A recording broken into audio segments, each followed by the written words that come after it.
अस्सलाम वालेकुम, मैं रफ़ाक अली और आप सब खैरियत से हैं। अच्छा यार, आज बाहर आए हैं और लोगों से बातें करेंगे, कोई मजाक करेंगे एक दूसरे से। तो और आप सब खैरियत से हैं। ये एक दुकानदार है, इससे बात करते हैं, ये क्या कहते हैं। अस्सलाम वालेकुम। हेलो, क्या हाल है? ये देखिए शर्मा रहा है, ये ऐसे शर्मा रहा है जैसे इसी दुनिया की बात कर रही है। हेलो भैया, काम कर कैसा चल रहा है आपका? ये शैम्पू लेके जा रहे हैं नहाने के लिए, इसका खुलिया चेक करें। अच्छा यार, ये आपका ना काम कर पहुँचा रहे हैं यार। बताएं यार, मैंने अपना नया चैनल बनाया है और काफ़ी मेरे फैन हैं।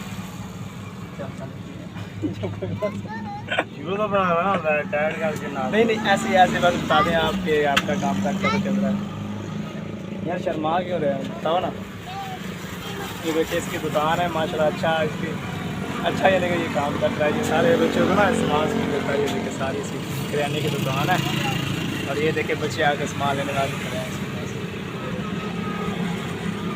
ऐसी कोई चीज़ नहीं है ये जो ईमानदारी से देता हूँ, ऐसी कोई चीज़ नहीं है। यार बताएं यार, यूट्यूब का चैनल बनाया, लोग देख रहे हैं, बताओ यार।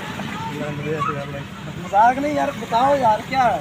ये देखें कितना शर्मा रहा है। चल यार थोड़ी सी मेरे पास अपील कर दे, थोड़ी सी चल गल दस थोड़ी सी दस से चल एक बार यार इसे ना सपोर्ट करें और इसे सब्सक्राइब कर दें। ऐसे बोल एक दफ़ा बोल दे, बस एक दफ़ा यार बोल तो सी यार। एक दफ़ा बोल तो सी यार, एक दफ़ा। भाई नहीं है यार, मेरा भाई नहीं है। ये देखे ये अपने होते हैं जो सपोर्ट नहीं करते यार। हाँ यार आप बोल यार, एक दफ़ा बोलो यार। इसे ना इसके यूट्यूब चैनल को सब्सक्राइब कर दें और लाइक कर दें। एक दफ़ा बोल दे यार, क्या है बोलने में क्या है। एक दफ़ा बोल तो सी, कैसे आप बोल रहे हो। एक दफ़ा बोल तो सी, क्या कहना था वो बता दे यार, बता दे यार। वीडियो कर रहे हैं ये सारे लोग देख रहे हैं।